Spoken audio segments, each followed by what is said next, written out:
విజయవాడ స్వరాజ్ మైదానంలో ప్రపంచ స్థాయిలో ఏదైతే అతి ఎత్తైన అంబేద్కర్ విగ్రహాన్ని గౌరవ ముఖ్యమంత్రి వైఎస్ జగన్మోహన్ రెడ్డి ఏర్పాటు చేశారు.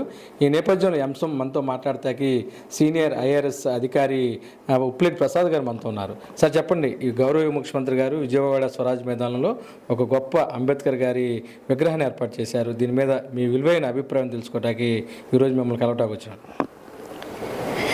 గౌరవ ముఖ్యమంత్రి గారికి మరి దళితుల తరపున నా యొక్క ప్రత్యేకమైనటువంటి కృతజ్ఞతలు తెలియజేస్తున్నాను.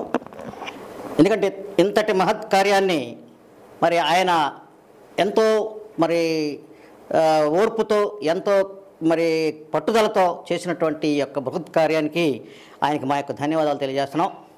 ఎందుకంటే ఒక మహనీయుడి యొక్క విగ్రహాన్ని ఒక చరిత్ర కలిగినటువంటి విజయవాడ నగరంలో, అది కాకుండా మరి నడుబొడ్డులో ఉన్నటువంటి పీడబ్ల్యూడీ గ్రౌండ్స్లో చేసినటువంటి యొక్క విగ్రహ నిర్మాణం, అలాగే దానికి పేరు మార్చి మరి చేయటం, సమతా మరి సాధికారత సాధించేటట్లుగా ఆ దిశలో అడుగులు వేయటానికి మరి అంబేద్కర్ గారు చూపినటువంటి మార్గంలో, ఆయన యొక్క ఆశయాల సాధనలో మరి ఆయన చూపినటువంటి చొరవ కానీ, ఆయన చేసినటువంటి మరి పట్టుదలతో చేసినటువంటి కృషికి కానీ మేము ఆయనకి ప్రత్యేకమైన ధన్యవాదాలు తెలియజేస్తూ, మరి అంబేద్కర్ గారు ఇవాళ ప్రపంచానికి ఆదర్శనీయమైనటువంటి నాయకుడు.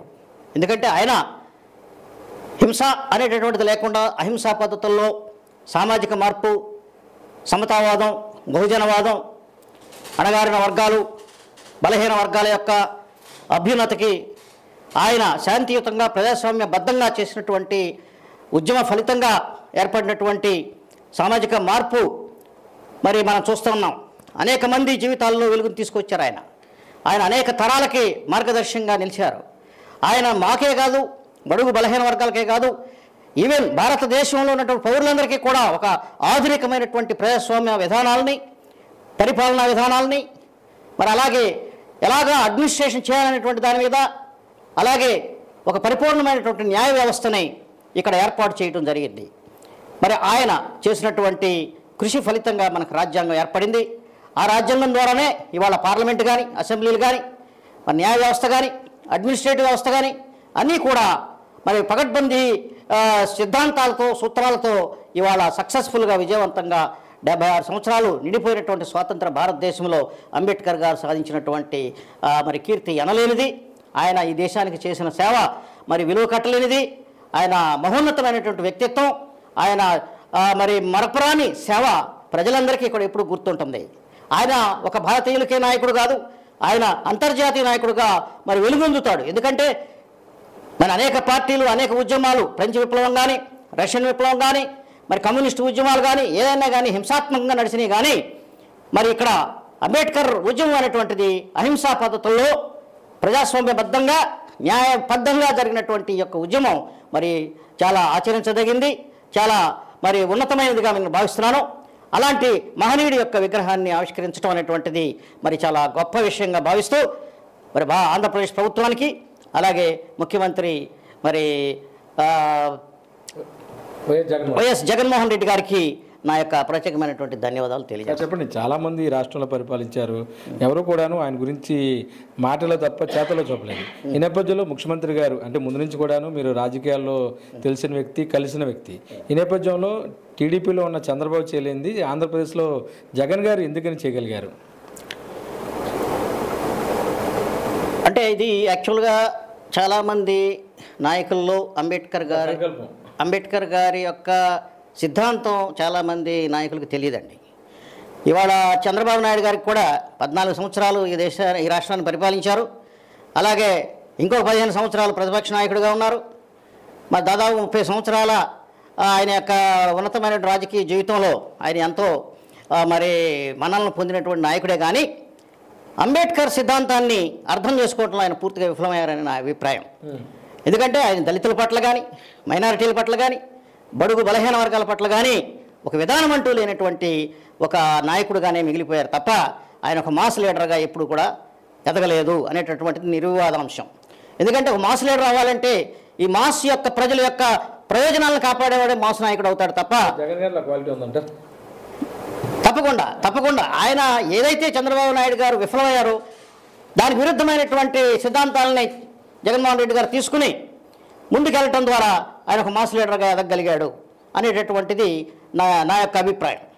ఎందుకంటే ఆయన మొట్టమొదటి నుంచి కూడా చెప్పేది దళితులు, మైనారిటీలు, బలహీన వర్గాలు అభ్యున్నతికి నేను కృషి చేస్తున్నానని చెప్పడం అనేటువంటిది జరిగింది. అయితే ఆచరణలో కొన్ని లోపాలు అనేటువంటివి జరుగుతున్నాయి ఆయన విషయంలో కూడా. బట్ కొంత బెటర్గా కనిపిస్తున్నాడు మాకు. కొంత దళితుల విషయంలో కానీ, మైనారిటీల విషయంలో కానీ, బలహీన వర్గాల విషయంలో కానీ ఆయన తెలుగుదేశం పార్టీ కంటే భిన్నమైనటువంటి విధానాలను తీసుకుని మరి కొంత అనుకూలమైనటువంటి విధానాలని ప్రోత్సహించడం, అమలు చేయడం ద్వారా వాళ్ళకి దగ్గర అవడం జరిగింది. అందువల్ల తెలుగుదేశానికి ఓటు బ్యాంక్ పెరగటం లేదు. మరి జగన్మోహన్ రెడ్డి గారి ఓట్ బ్యాంక్ ఎప్పుడు స్థిరంగా అలాగే ఉండిపోయింది అనేటువంటిది అనేక సర్వేల్లో మరి తేటతెల్లమైంది.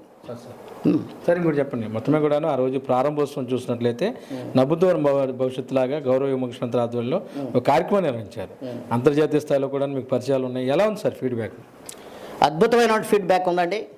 నేను పర్సనల్గా చాలా సంతోషంగా ఉన్నాను. అలాగే మా దళిత సంఘాలన్నీ కూడా చాలా సంతోషంగా ఆనందదాయకంలో మునిగిపోయారు. ఎందుకంటే అంతటి చక్కటి విగ్రహాన్ని నిర్మించడమే కాకుండా దాని ఓపెనింగ్ సెరమనీని ప్రపంచవ్యాప్తంగా కూడా మరి దాన్ని వీక్షించే విధంగా చాలా అద్భుతమైనటువంటి కార్యంగా తీర్చిదిద్దారు. దానికి మేము మరి ఎప్పుడూ కూడా కృతజ్ఞతలు ఉంటామని చెప్పి తెలియజేస్తున్నాం. సార్ చెప్పండి, పామర్ రాజకీయాల్లో మేడం గారు టీడీపీగా ప్రాంతంలో పోటీ చేశారు. ప్రస్తుతం కొంచెం సైలెంట్గా ఉన్నట్టున్నారు. రాబోయే రోజుల్లో రాజకీయ ప్రస్థానం ఎలా ఉంటుంది? మేడం గారు 4 సార్లు పోటీ చేశారు పామర్లో. మరి 4 సార్లలో 3 సార్లు ఓడిపోవడం జరిగింది. ఒకసారి వైసీపీ మీద గెలవడం జరిగింది. అయితే పామర్రు సీటు విషయంలో మేము పోటీ చేయమని చెప్పి చంద్రబాబు నాయుడు గారు చెప్పడం జరిగింది. ఓకే. సో అందువల్ల ఆయన ఏమో మాకు సీటు మార్చి ఇమ్మని చెప్పడం జరిగింది. అలాగే బాపట్ల పార్లమెంట్ సీటు ఉండి అక్కడ పామర్ అసెంబ్లీలో అక్కడ తెలుగుదేశం గెలిచే విజయావకాశాలు చాలా తక్కువగా ఉన్నాయి. మాకు ఏదైనా సీటు మార్చేస్తే పోటీ చేస్తాం, లేదంటే మేము పోటీ చేయమని చెప్పడం జరిగింది. అది కాకుండా దళిత విధానాలు సిద్ధాంతాల పట్ల ఆయనకి ఏ రకమైనటువంటి చిత్తశుద్ధి కానీ, ఏ రకమైనటువంటి విధానం కానీ లేకపోవటం నేను అడగటం జరిగింది. దాంతో విభేదించాను ఆయనతోటి. కాబట్టి మేము ఆ పార్టీకి కొంచెం దూరంగా ఉండటం జరుగుతుంది. ఇప్పుడు సార్ చెప్పండి, మీలాగే తిరువురులో కూడాను నల్లగుంటలో స్వామిదాస్ గారి పరిస్థితి కూడా అలాగుంది. అయితే గౌరవ ముఖ్యమంత్రి వారు ఏదైతే ఆర్థికంగా నష్టపోయిన విధానం కావచ్చు, సీనియర్ పొలిటీషియన్ విధానం కావచ్చు, అన్నీ కూడాను అంటే జగన్ గారు చాలా దగ్గరగా దళితుల్ని మీరు డబ్బులు ఎంత ఇస్తారు, మీరు ప్యాకేజ్ ఎంత అని అడగకుండా సీట్లు ఇస్తుంటే తెలుగుదేశం పార్టీలో మీరు ఎంత పెట్టుబడి పెడతారనే విధానం ఎందుకు ఉందంటారు? తెలుగుదేశం పార్టీ ఎప్పుడు కూడా అధికమైనటువంటి డబ్బు వెచ్చించడం ద్వారా మాత్రమే రాజకీయాలు చేయటం అనేటువంటిది మొదటి నుంచి జరుగుతూ ఉన్నటువంటి విషయం. ఎక్కువ పెట్టుబడి చేసేటువంటి హైయెస్ట్ బిడ్డర్కి సీట్లు అమ్ముకునేటువంటి విధానాన్ని ఇవాళ తెరలేపారు. అంత క్రితం కొంచెం మంచిగానే ఉన్నప్పటికీ కూడా ఇప్పుడు గత 2 ఎలక్షన్లు, ఇప్పుడు జరగబోయే ఎలక్షన్లలో హైయెస్ట్ బిడ్డర్కి సీట్లు ఇవ్వటం అనేటువంటి విధానాన్ని వాళ్ళు అమలు చేస్తున్నారు. ఇది మంచి పద్ధతి కాదు. ఎందుకంటే ధనం ఒక్కటే ప్రధానమైనటువంటి లక్ష్యంగా తీసుకోకూడదు.